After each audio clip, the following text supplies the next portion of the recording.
할렐루야, 복된 주일입니다. 지난 3주 동안 제가 필리핀에서 사역을 마치고 돌아와서요. 오늘 다시 여러분들 뵙게 돼서 너무 반갑습니다. 오늘 이 자리에 계신 여러분들, 그리고 유튜브를 통해서 이 말씀을 전하는 모든 분들에게 하나님의 크신 은혜가 함께 하시기를 축복합니다. 오늘은 누가복음 4장 14절 30절 말씀을 가지고요. 예수님의 비전 선포식, 예수님의 취임사를 가지고 우리가 오늘날 한국교회에 어떠한 하나님의 말씀이 새롭게 각인되고 경험되어지는 것이 필요한지 우리가 함께 말씀 나누고 우리가 함께 기도 제목을 가지려고 하는데요. 오늘 누가복음 4장 말씀을 여러분들에게 좀 자세하게 설명드리기 위해서 얼마 전에 있었던 윤석열 대통령의 취임식 사진을 가져와 봤습니다. 우리 2022년 5월 10일에 윤석열 대통령이 이제 우리나라의 대통령으로 취임을 했는데요. 물론 여전히 한국 분들 중에서 반절은 이분을 싫어하시고 반절은 지지를 하시는 것 같은데 어쨌든 하나님께서 세우신 이 나라의 지도자이기 때문에 우리가 앞으로 계속해서 이분이 우리나라를 이끄는 동안에 기도하는 것은 우리 기독교인들의 마땅한 의무인 줄 믿습니다. 특별히 이분이 취임식을 하면서 취임사를 이제 했었는데 그 본문을 제가 한번 가져와 봤습니다. 다 읽을 시간은 없고요. 이 본문, 이분의 취임사 중에서 가장 많이 나왔던 단어가 자유라는 단어였습니다. 그 중에서 이제 한 표현을 제가 빌려오면은요. 우리는 자유의 가치를 제대로 그리고 정확하게 인식해야 합니다. 자유의 가치를 재발견해야 합니다. 하면서 자유라는 단어를 이분이 참 많이 쓰셨어요. 이분이 그리스도인인지 아닌지는 잘 모르겠지만 어쨌든 중요한 것은 이분이 자유민주주의를 이야기하면서 자유라는 단어를 많이 썼는데 우리 그리스도인들에게도 이 자유라는 단어가 정말 중요한 단어라는 것을요. 오늘 누가복음 4장의 예수님의 취임사를 통해서도 우리가 알 수 있거든요. 어쨌든 그렇습니다. 취임사는요, 앞으로 이분이 이 나라를 5년 동안 어떻게 이끌겠다는 중요한 좌표를 제시해 주는 것이기 때문에 우리가 눈여겨보는 것이고요. 자, 바라기는, 그리고 기도하는 것은 이분이 약속한 대로 정말 이 약속을 이루어서 이 민족을 정말 이롭게 하고 이 민족이 정말 홍익인간으로 우리나라만 잘 사는 것이 아니고 널리 여러 민족들을, 이 열방을 이롭게 하는 그런 민족, 그런 대한민국이 될 수 있는 중요한 지도자의 역할을 감당했으면 너무 좋겠습니다. 아주 여러 해 전에 2017년에 온 세계가 이분의 취임사, 이분의 취임식에 아주 주의를 기울였었던 적이 있는데요. 여러분 잘 아시다시피 도널드 트럼프라는 분이 미국의 대통령이 됐을 때의 일입니다. 모두가 예상하지 않았던 이분이 이제 대통령이 되면서 도대체 이분은 미국을 어떻게 이끌어갈까? 자, 이분이 이끄는 미국은 앞으로 세계에 어떤 영향이 있을까 해서 온 세계가 이분의 취임식에, 또 이분의 취임사에 온 관심을 기울였던 것이 2017년 1월 21일이었습니다. 이분의 취임사에 여러 가지 이야기들이 있었지만 이분의 그때 취임사의 가장 중요한 목표는 어떻게 미국을, 아메리카를 다시 위대하게 할 것인가. 자, 그래서 마지막 취임사에 We will make America great again. Thank you, God bless you 하고 마치거든요. 이분의 취임사의 가장 중요한 중심은 미국을 어떻게 위대하게 하느냐였습니다. 실제로 이분은요, 미국인의 입장에서, 세계인의 입장, 세계 사람의 입장에서는 좀 다른 의식이겠지만 미국 사람 입장에서는 미국을 위해서 많은 일들을 했던 것은 사실인 것 같아요. 자, 그렇습니다. 자, 이렇게 취임사는 우리에게 너무 중요합니다. 왜 제가 지금 오늘 그 윤석열 대통령의 취임식 사진과 또 도널드 트럼프 대통령의 취임식 사진을 가져와서 설명을 하냐면 저희들이 오늘 지금 봐야 될 누가복음 이 4장 말씀이 바로 예수님의 취임사이기 때문입니다. 여러분 지금 누가복음 4장 말씀을 이해하기 위해서는요. 저희들이 예수님이 지금 이 취임사를 언제 하느냐를 눈여겨봐야 되는데 40일 금식 기도가 끝나신 후에 그리고 나서 즉각적으로 3가지 시험을 이기신 후에 이제 나사렛 회당에 오셔서 말씀을 선포하십니다. 자, 저에게는요, 이것이 마치 예수님의 미션 스테이트먼트, 예수님의 정말 inauguration speech, 예수님의 취임사예요. 예수님의 사명 선언식인 것입니다. 그래서 저희 그리스도인들에게는 그래서 이 누가복음 4장 16절에서 30절의 말씀이 굉장히 중요한 말씀이거든요. 예수님께서 지금 이 취임사를 통해서 어떤 설포를 하시느냐. 내가 이제 어떤 사역을 3년 동안 하겠다. 나는 이것을 위해 왔다. 나는 이것을 위해 왔고 이것이 이루어질 것이다. 하는 선포식을 하신 것이거든요. 그래서 이 누가복음 4장 16절, 30절 말씀은 예수님의 취임사이심과 동시에 예수님의 사명 선포식인 것이지요. 오늘날 이 말씀은 우리 한국교회에도 우리 교회에도 너무나 중요한 것이 우리는 왜 교회를 하느냐, 우리는 왜 교회로 모이느냐 하는 것과 똑같은 이야기거든요. 우리는 지금 무엇을 하고 있느냐 하는 것을 돌아보기 위해서 이 말씀에 우리가 다시 한번 우리를 돌아보고 우리를 확인하고 앞으로 우리가 어떤 방향성을 가지고 나아가야 될 것인가를 주님으로부터 다시 발견하는 시간이 되었으면 너무 좋겠습니다. 그래서 누가복음 4장 16절 말씀을 저희가 보면은요, 예수님이 지금 나사렛 회당에 오셨습니다. 40일 금식기도 또 3번의 시험을 이기신 후에요. 자, 그것을 이렇게 16절은 표현하고 있습니다. 예수께서 그 자라나신 곳 나사렛에 이르사 안식일에 자기 규례대로 항상 하시던 대로 회당에 들어가사 성경을 읽으려고 서심해 선지자 이사야의 글을 드리거늘 책을 펴서 이렇게 기록한 데를 찾으시니. 지금 누가복음은요, 저희들에게 한 가지 중요한 사실을 이야기해주고 있습니다. 예수님이 지금 이 회당에 오신 것이요, 이번만 처음이 아니라는 것이고요, 항상 그러셨다는 것이에요. 자, 여기서 이제 예수님이 항상 회당에 가셔서 예배를 드리셨던 것도 분명하고요. 회당에 가셔서 예수님이 항상 그러신 것처럼 그날도 말씀을 읽었다고 하는 거 보니까요, 예수님의 삶 전체를 아마 회당에 오셔서 말씀을 읽는 리딩보이 역할을 하셨던 것 같아요. 자, 오늘도 그래서 변함없이 예수님이 회당에 오셔서 예수님이 변함없이 그날의 말씀을 잡았다 말씀하고 있습니다. 자, 여기서 우리가 분명하지 않은 사실이 한 가지가 있는데 어떤 것이냐면, 그날 예수님이 잡으신 이 이사야서의 말씀이 예수님이 의도적으로 잡으신 말씀인지 아니면 그날 원래 있게 되어진 말씀인지는 잘 모르겠습니다. 그런데 중요한 것은요, 예수님이 이날 이 말씀을 이야기하고 선포하시고 나서 분명히 이것이 우리에게 응했다고 하시는 것 보면은요, 아마 그것이 예수님께서 일부러 잡으신 말씀이든지 아니면 그날 있게 하신 말씀이든지 어떤 의미든지 상관없이 하나님의 뜻 가운데 분명히 이사야서 61장 말씀은 읽어야만 하는 말씀인 것이 분명한 사실입니다. 지금요, 예수님께서 이 말씀을 잡고 선포하시는 것이 바로 이 말씀인데요. 그 말씀이 이것입니다. 이사야서 61장 말씀을 가지고 읽으셨습니다.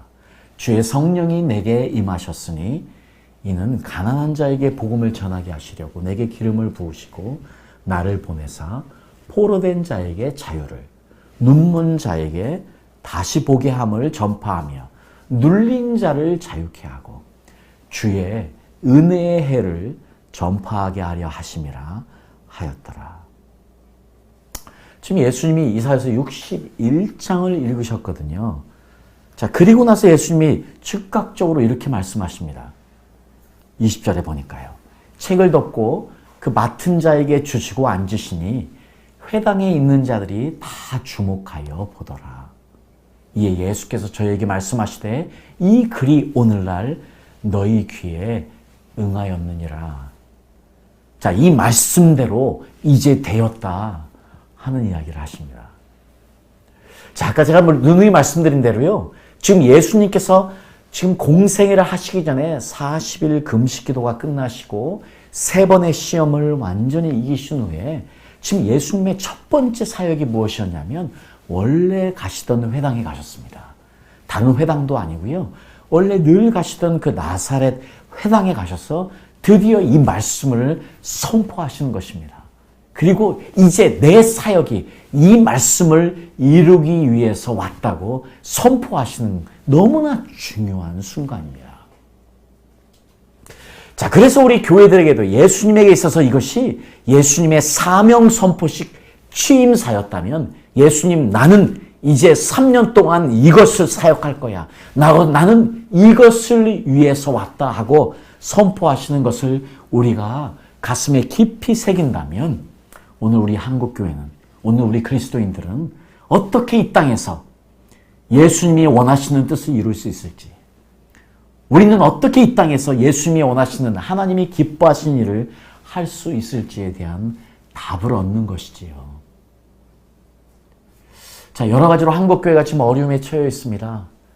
저는 다시 한번 이 말씀을 통해서 한국교회가 힘을 얻고 한국교회가 어떤 방향성을 가지고 나아가야 될지, 한국교회가 다시 말씀으로 돌아가서 어떻게 다시 세워질 때에 한국교회 안에 생명의 역사가 넘칠지, 성령의 역사가 넘칠지, 그리고 그것을 통해서 하나님이 어떻게 새로운 일을 하실지를 경험하는 한국교회가 되기를 간절히 원하는 마음으로 이 말씀을 전하고, 또 이 말씀을 전하는 이 종도 이 말씀 이대로 예수님의 이 성령의 역사가 그대로 임해서 말씀을 전할 때마다 이런 일들이 일어나기를 소원합니다.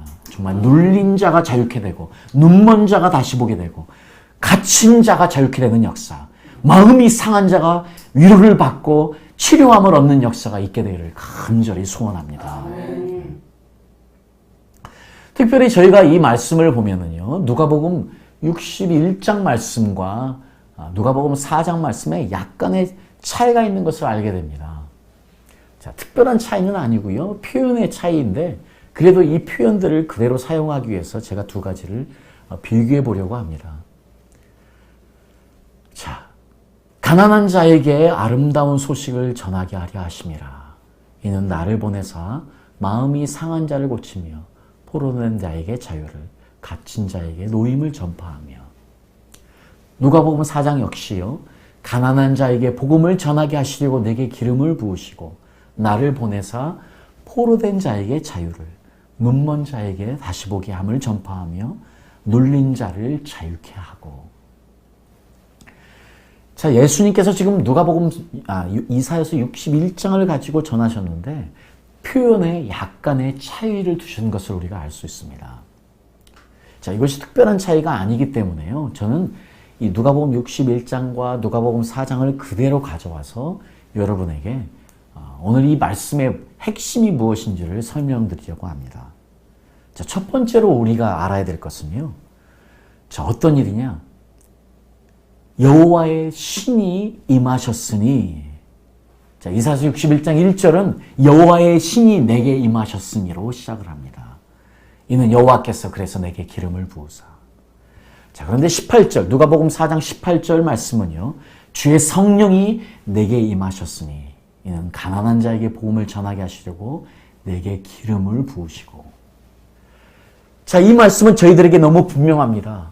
자, 우리가 이제 어떤 일을 하기 위해서는 가장 중요한 것은요, 주의 성령이 임하는 역사를 경험해야 한다는 것입니다.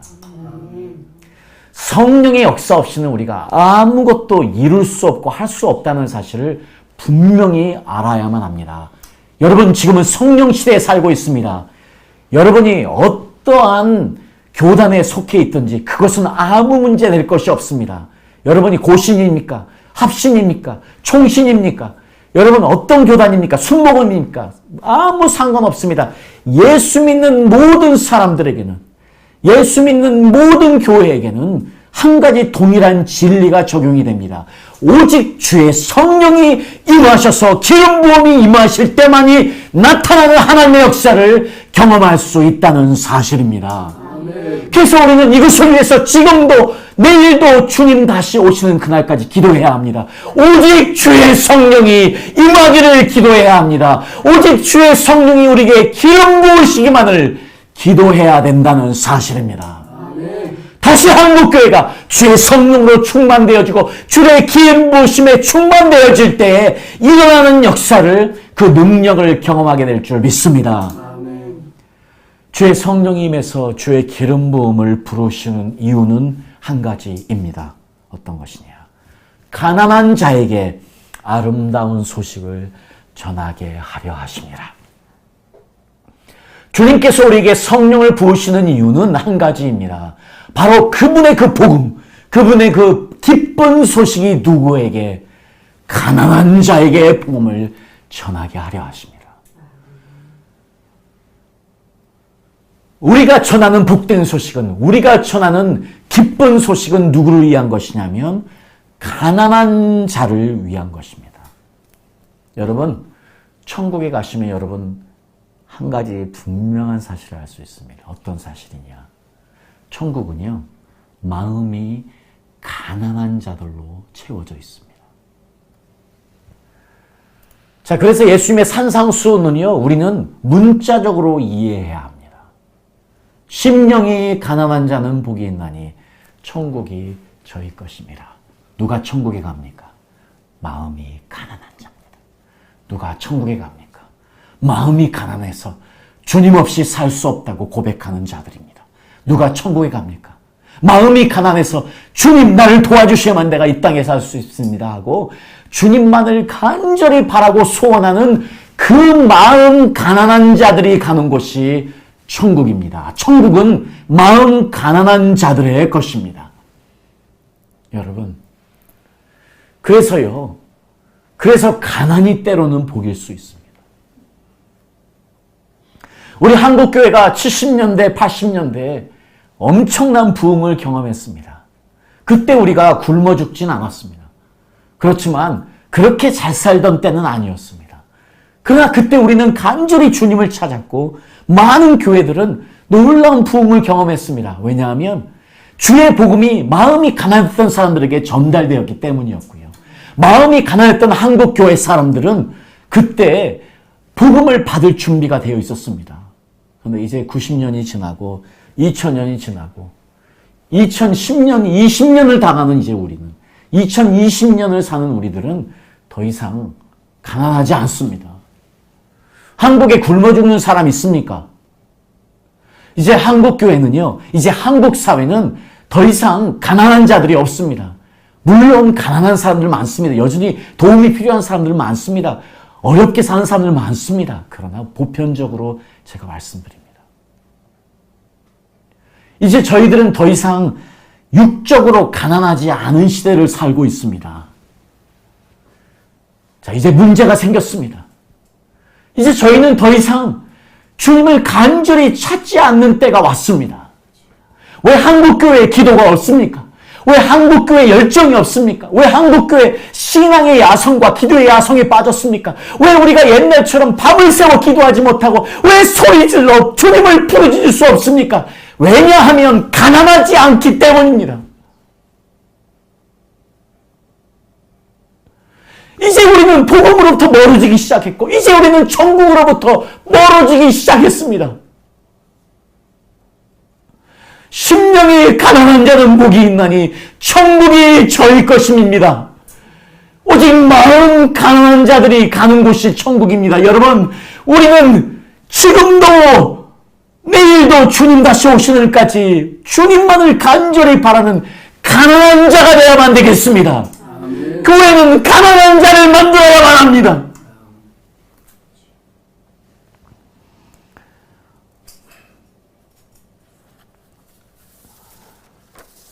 자, 복음은 바로 가난한 자들을 위한 것이기 때문입니다.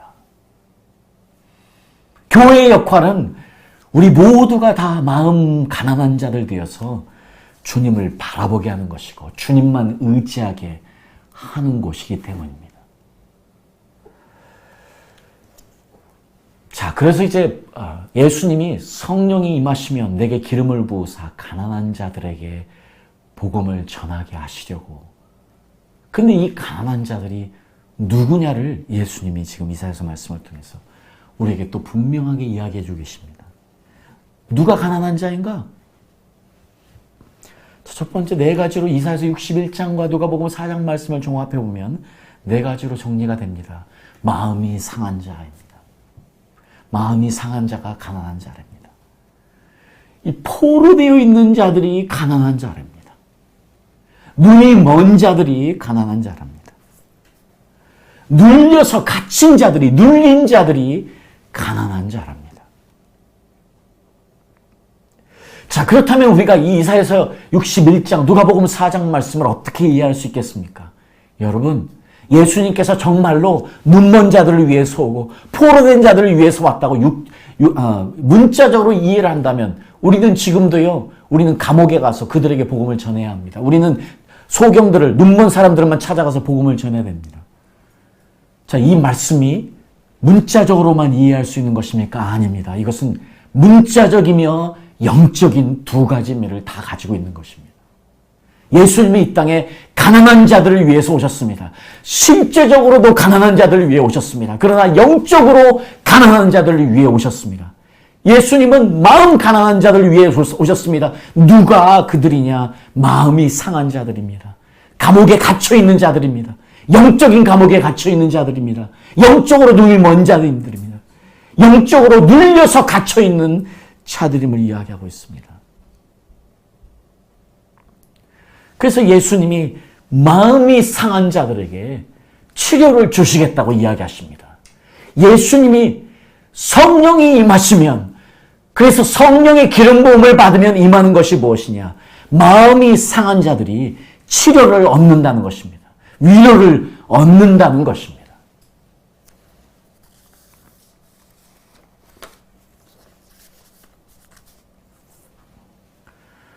자, 오늘 한국 사회는 여러 물질적인 면에서 많이 유복해졌습니다. 제가 지난 3주 동안 필리핀에 있다가 한국에 돌아와서 식사를 하면서 제가 느낀 것이 또 한 가지입니다. 한국 정말 잘 사는 나라다.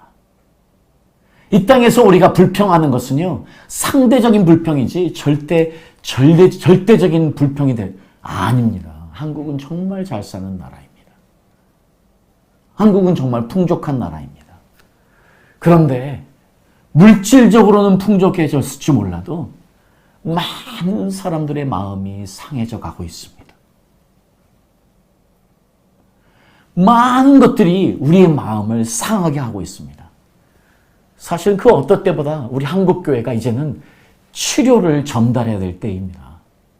많은 이런 상처받은 사람들이 교회에서 예배를 드릴 때마다 생명이 나와서 죽어가는 사람들, 이 아픈 사람들, 이 하트 브로큰 된 사람들, 마음이 찢어지는 사람들, 마음이 아픈 사람들을 위로하고 치료해야 될 때가 지금의 때라고 저는 생각합니다.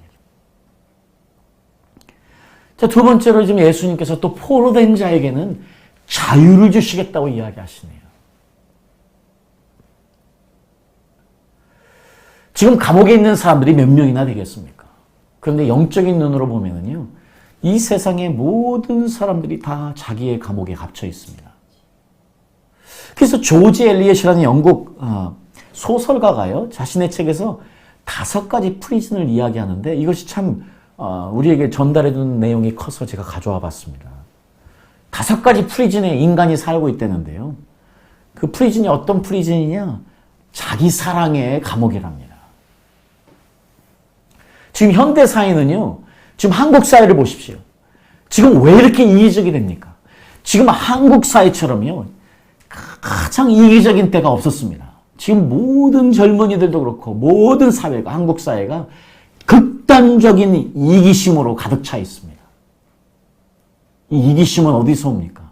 자기 사랑에서 오는 겁니다. 자기가 최고고 자기가 사랑하고 자기를 우선으로 두니까 하는 이야기입니다. 지금 많은 사람들이 전부 다 자기 사랑의 감옥에 갇혀 있는 것이에요. 그래서 극단적인 이기심을 발동하고 이기심을 나타내고 있는 사회가 아니겠습니까? 얼마나 많은 사람들이 지금 이 감옥에 갇혀 있는지 모르겠습니다. 두 번째가 걱정의 감옥이랍니다. 얼마나 많은 사람이 염려의 감옥에 갇혀 있는지 모릅니다. 사실 저희들이요, 내일 먹고 살 일이 걱정이 될 때는요, 그날 먹고 사는 것으로 감사하고 살았던 때가 있었습니다. 그 많은 자녀들을 가지고 있는데도요, 그냥 지가 알아서 하겠지 하고 염려하지 않고 키웠던 때가 있었습니다. 이제 하나밖에 없는 아이 때문에, 그 몇 명 되진 아이들 때문에 얼마나 많은 부모들이 염려하고 속을 끓이고 고통당하고 살고 있습니까? 우리가 얼마나 많이 별것도 아닌 문제로, 그 작은 문제로 우리가 걱정하면서 스스로가 그 걱정의 감옥에 살고 있습니까? 여러분은 지금 교회에 와서 앉아있지만 얼마나 많은 여러분들이 지금도 걱정의 감옥에 갇혀 있습니까, 여러분? 스스로가. 또 어떤 사람들은요, 노스탈지아, 프리즌 오브 노스탈지아라고 해서 과거에 얽매여 사는 사람들이 있습니다. 그 맨날 말 꺼내면 과거 이야기만 합니다. 과거의 향수에 잡혀가지고 과거 이야기만 하면서 과거에 잡혀서 과거의 프리즌에, 과거의 감옥에 갇혀 사는 사람들이 많이 있습니다. 여러분, 기독교는 절대 과거를 이야기하는 것이 아닙니다. 여러분, 우리 구원은요, 과거에 대한 이야기입니다. 그런데요, 성경을 보십시오. 성경에 구원과 관련되어진 성경의 모든 구절들을 다 찾아보십시오. 여러분, 대부분의 모든 구원과 관련된 구절들이 전부 다 현재형으로 쓰여져 있습니다. 과거의 일인데요. 과거에 예수님께서 십자가에서 이루신 과거의 일인데 그 구원과 관련된 모든 구절들이 다 현재형으로 쓰여져 있습니다. I am a new creation. 내가 예수 믿을 때 전에 new creation, 새로운 창조물이 됐다가 아니에요. I am a new creation. 내가 지금 새로운 피조물이다. In Jesus Christ. 예수님 안에서. 모든 것이요, 성경에 나오는 모든 것이 현재형에 맞춰져 있습니다. 우리 기독교인들은요, 과거의 향수에 얽매 있는 사람이 아니에요. 과거의 기억을 현재형으로 만들어서 현재 경험화시키는 이것이 미래를 가져오는 것이 기독교인이에요. 이것이 기독교의 진리예요. 이것이 기독교가 이야기하는 구원이에요. 그래서 과거에 내가 어쨌다, 과거에 내가 주님을 어떻게 믿었다, 그런 이야기하는 것은 아니에요. 중요한 것은 그 구원의 하나님, 과거에 경험했던 하나님이 지금도 나에게 어떻게 역사하고 있는지를 말하는 것이고 증거하는 것이, 그것이 간증인 것이에요. 그 간증이 있어야만 하는 것이에요. 그래서 우리는 과거의 프리즌에, 과거의 감옥에 묶여 있어서는 안 되는 것입니다, 여러분. 70년대에 있었던 그 부흥 역사를 다시 기념하는 거 좋습니다. 그것이 아니에요. 오늘의 역사는 성령 역사를 기억하고 그것을 위해서 모임을 가지는 것이 더 중요한 것입니다, 여러분. 아멘. 네 번째로 우리가 프리즌 오브 젤러시 이야기해요. 우리가 시기의 감옥에 갇혀 있을 수 있습니다. 여러분, 자기 사랑하면은요, 이기적이 되면은요, 어떻게 되는 줄 아세요? 걱정에 가득 차면은요, 시기심으로 가득 찹니다. 모든 것이 부러운 것이에요. 얼마나 많은 그리스도인들이 이 질투와 시기심의 감옥에 갇혀 있습니까? 자, 마지막 5번째 감옥이 뭐냐면 분노, 그리고 미움의 감옥이에요. 지금도 얼마나 많은 한국인들이 얼마나 많이 서로 대적하고 서로 미워하고 있습니까? 한국에 오니까 정말 많은 사람들이 미워하더라고, 서로를. 그리고 꽁해가지고 절대 안 풀어요. 근데 우리 기독교인들도 이렇다면 우리도 여전히 감옥에 갇혀 있는 거예요.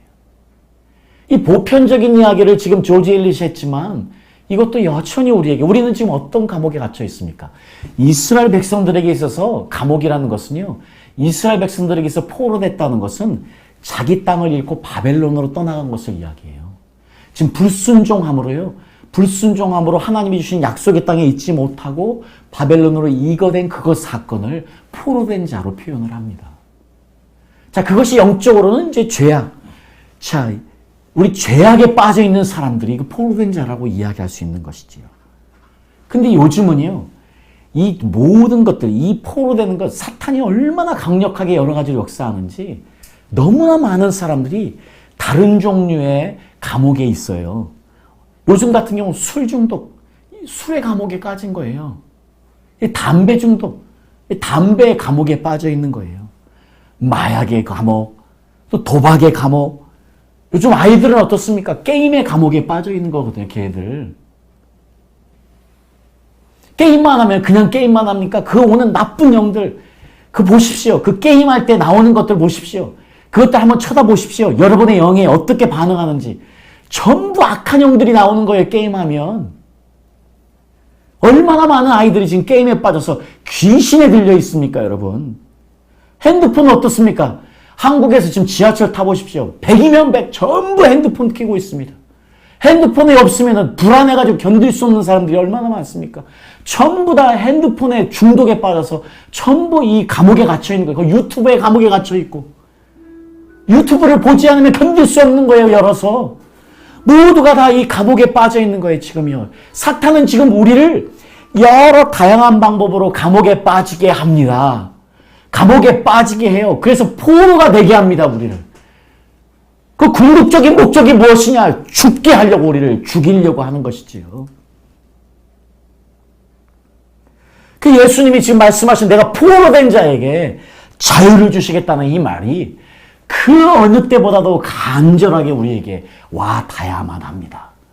오늘날 교회는 모이면 어떤 곳이냐? 모이면 자유를 선포해야 되는 거예요. 이 묶여있는 자들을 자유케 해서 벗어나게 해야 되는 거예요. 지금 그 게임이라는 것, 술이라는 것, 마약이라는 것, 도박이라는 것, 이 땅에서는 지금 미움과 질투와 지금 걱정과 염려와 자기 사랑과 여러 가지 사탄이 지금 그 모든 것들 통해 사람들을 다 얽매이게 해서 지금 감옥에 가둬놓는 것이거든요. 그들이 교회 나와서 예배를 드리는 이 시간은 그들이 자유케 되는 거예요. 묶인 것으로부터 자유케 되는 거예요. 그것이 예배예요. 그것이 생명이 나오는 예배예요. 지금 교회 목사들은 그 어느 때보다 이것을 간절히 기도하면서 예배 때에 이 생명이 나오도록 예배 때에 이 자유가 선포되고 자유가 결혼되도록 해야 되는 것이 교회에 당연히 해야 될 사명인 것이에요. 아멘. 예수님은 이 자유를 선포합니다. 포로된 자에게 자유를. 여러분 왜 포로를 만드는지 아십니까? 사탄이? 이 다양한 많은 것들 통해서 왜 감옥에 가둬놓는지 아십니까? 그래서 그 어두움에 영원히 빠져나오지 못하도록. 그 어두움에 영원히 거하도록. 그러니까 그 어둠에 벌써 감옥에 갇혀버리면요. 벌써 눈이 어두워지는 거예요. 눈이 어두워졌다는 것은 벌써 그 어둠에 들어가 버린 거예요. 자, 예수님께서 눈먼 자들만 오셨으면 우리가 지금 소경된 자들만 찾아다니면서 복음을 전해야 되겠습니까? 그럴 수 없지요. 당연히 예수님이 눈먼 분들을 불쌍히 여기시고 그분들과 함께 하십니다. 그러나 실제로 눈먼 자들보다 얼마나 많은 사람들이 눈이 멀어 있습니까? 얼마나 많은 사람들이 어두움에 있어서 눈이 다 가려져 있습니까? 여러 다양한 지금 프리즌에 묶여 있으면 그 모든 사람들은 다 눈멀게 되어 있습니다. 그것을 이기는 방법은 하나밖에 없습니다. 오늘 예수님 이야기한 것처럼요. 성령이 내게 임하시면 눈먼 자를 다시 보게 한다고 그럽니다. 눈먼 자가 어떻게 다시 볼 수 있습니까? 어둠에 있는 자가 어떻게 빛을 볼 수 있겠습니까? 빛이 임해야만이 가능한 이야기지요. 성령은 빛인 것입니다. 그래서 성령은 빛이신 예수님을 모시는 행위인 것이고 그 빛이신 예수님을 경험하는 것이요. 그래서 예수님께서 이 땅에 빛으로 오셨다는 것이 얼마나 정확한 표현인지 모르겠습니다. 오늘날 교회 안에도 예수님을 믿는다고 하는 많은 사람들이 얼마나 많이 어두움 가운데 있습니까? 자기 감옥에 갇혀서 얼마나 많은 사람들이 어두움 가운데 있습니까? 주일날 예배 한번 나옵니다. 그 잠깐 반짝 약간의 빛을 경험합니다. 그리고 돌아갑니다. 돌아가자마자 교회 문을 나가자마자 다시 어둠으로 들어갑니다. 얼마나 불쌍한 일입니까? 이 일들이 일어나고 있습니다. 교회에. 오늘 우리 교회들은 다시 한번 빛이신 예수님을 모시고 이 빛이신 예수님의 눈먼 자를 다시 보게 하는 것을 우리 믿음의 성도들이 경험하게 해야만 될 줄 믿습니다. 아멘. 자, 세 번째로 예수님께서 지금 네 번째로 눌린 자를 자유케 하신다고 이야기합니다. 사실은요, 포로된 자나 마음이 상한 자나 눈먼 자나 눌린 자나 다 한통속입니다. 다 같은 역사입니다. 다 사탄의 역사가 있으면 다 눌리게 되어 있는 것이에요. 다 어디에 빠지면 눌리게 되어 있는 것이에요. 사탄은 그렇기 때문에 오늘도 내일도 우리의 마음을 상하게 해요. 어떻게 상하게 하느냐? 우리를 어디로 빠지게 합니다. 오늘 지금 어디 감옥에 빠지게 하느냐? 염려가 됐습니까? 그 세상 염려가 됐습니까? 왜 세상에 염려가 옵니까? 왜냐? 세상에 염려가 오는 것은요, 세상의 가치관을 받았기 때문인 것이에요. 사탄은 지금이야 오늘도 내일도 계속해서 지금 그 사탄의 생각을 우리에게 부어넣어 주려고 음악을 통해서, 우리가 보는 드라마를 통해서, 우리가 듣는 음악을 통해서, 우리가 듣는 이 세상의 모든 것들을 통해, 책을 통해서, 교육을 통해서, 학교를 통해서, 그래서 교육이 중요한 거예요. 그래서 우리가 지난번에 기도해야만 해요. 교육감을 위해서 기도해야만 되고, 도대체 이 땅의 교육이 어떻게 갔냐는 것이에요. 이 땅의 교육을 지금 우리 아이들에게 무엇을 심어주고 있냐는 것이에요. 영적으로 이야기하면 이 땅에 지금 이 세상이 주는 모든 교육은 전부 다 귀신 들리게 하는 교육이에요. 아버지의 뜻이 하나님의 진리가 아니면, 하나님의 진리가 아닌 진리가 가르쳐지면 그것은 다 귀신 들린 거예요. 그게 사탄이 그 생각을 잡으면 그 생각을 통해서 우리에게 들어오게 되어 있는 것입니다. 그러니까 우리 많은 그리스도인들조차도 다 어디 있냐? 마음 상한 자인 거예요. 마음이 상해버렸어요. 지금 많은 믿는 사람들 전부 다 지금 자기의 감옥에 갇혀 있어요. 그래서 눈이 멀었어요. 진리가 보이지 않으니까 눈이 멀어버려요. 어둠이 있어요. 그래서 다 눌렸어요. 매일 아침에 일어나면 기쁨이 안 와. 평안이 오지 않아. 어둠이 눌러요 나를. 그것이 사탄이 원하는 일이기 때문이에요. 사탄은 이제 그거에서 우리를 주님으로부터 멀어지게 하려는 것이 사탄이 하는 일이지 않겠습니까? 우리는 지금 무엇을 잡고 삽니까? 사탄은요, 지금 그 ideas, 생각을 통해서 우리에게 들어오는 거예요.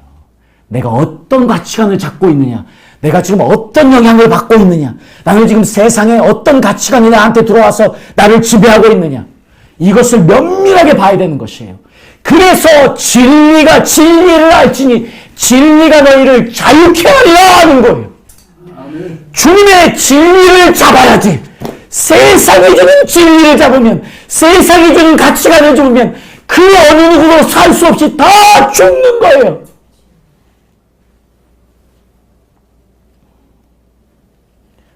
이 눌린 자를 자유케 하시겠다고 예수님이 말씀하십니다. 그래서 예수님께서 지금 예수님이 이 땅에 오신 것, 이사야서 61장 말씀을 가지고 주의 성령이 내게 임하시면 가난한 자에게 아름다운 소식을 전하게 하시려고 하는데, 그것은 무엇이냐? 마음이 상한 자를 고치고 포로된 자에게 자유를 주고 눈먼 자를 다시 보게 하고 눌린 자를 놓이게 하는 것, 이것을 하게 하시려고 예수님이 오셨답니다. 이것이 교회가 있는 목적이에요. 이것이 그리스도인들이 해야만 되는 것이에요. 우리 그리스도인들이 먼저 이것을 경험해야만 되는 것이에요. 아직도 감옥에 있습니까? 아직도 눌려 있습니까? 여러분은 생명 나눔이가 아니에요.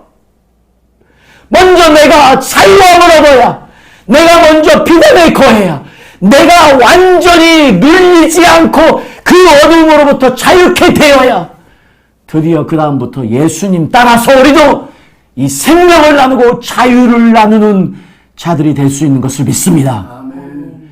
교회 예배는 이것을 경험하는 시간이에요. 교회는 이것을 경험시켜서 내보내는 곳이에요. 그러니 목사님이 이것을 위해 목숨을 걸어야 되는 것이고 이것을 위해서 기도해야만 되는 것이에요, 여러분. 교회 예배 조금 좋았다고요? 그걸로 만족합니까? 그럴 수 없습니다.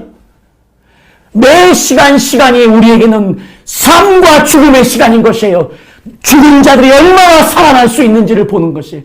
그것이 일어나지 않으면 우리는 눈물 뿌려 기도하며 그 영혼을 위해서 기도해서 정말 교회 안에 이 상한 자가 고침을 받고 포로된 자가 자유를 얻고 눈먼 자가 다시 보게 되고 눌린 자가 누임을 얻게 되는 역사가 매번 모일 때마다 임해야 하는 것입니다. 아멘. 그래서 고린도 후서가 우리에게 이야기합니다. 주는 영이시니 주의 영이 계신 곳에는 자유함이 있느니라. 아멘. 지금 한국교회가 많은 어려움을 이야기합니다. 우리는 지금 한 가지 목표를 가지고 나아가야 합니다. 한국교회가 지금 필요한 것은 무엇입니까? 성령님입니다. 주님의 영이신 성령님이 다시 우리 안에 임할 때에, 그분의 영이 우리에게 기름 부으실 때에 우리는 무엇을 누리느냐? 자유를 누립니다. 그리고 자유를 선포하고 자유를 전하는 것입니다. 예수님이 이 말씀을 전하시고 이렇게 이야기하십니다. 오늘날 너희 귀에 이 말씀이 응하였느니라. 예수님은 지금요, 예수님이 이것을 선포한, 회당에서 이 말씀을 선포한 그날을 이야기한 것이 아닙니다.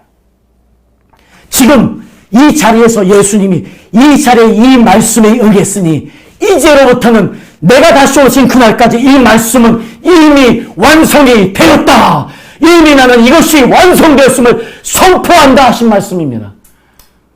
그래서 오늘 우리가 이 말씀을 경험해야만 되는 것입니다. 오늘 이 자유를 우리가 경험해야만 되는 것입니다. 오늘날이라는 이 말씀은 영원까지입니다. 주님 오시는 그날까지입니다. 우리 오늘 한국교회가 또 이 말씀을 듣는 주의 종들이, 또 이 말씀을 듣는 모든 믿음의 사람들이 오늘 이 예수님의 취임사, 예수님의 지금 사명 선포식을 통해서 우리의 사명을 다시 확인하고 성령으로 우리가 다시 충만해져서 성령의 기름 부음을 다시 받아서 주님의 뜻을 이루는, 하나님을 기쁘시게 하는 교회와 하나님의 백성들이 되어야 될 줄 믿습니다. 아멘.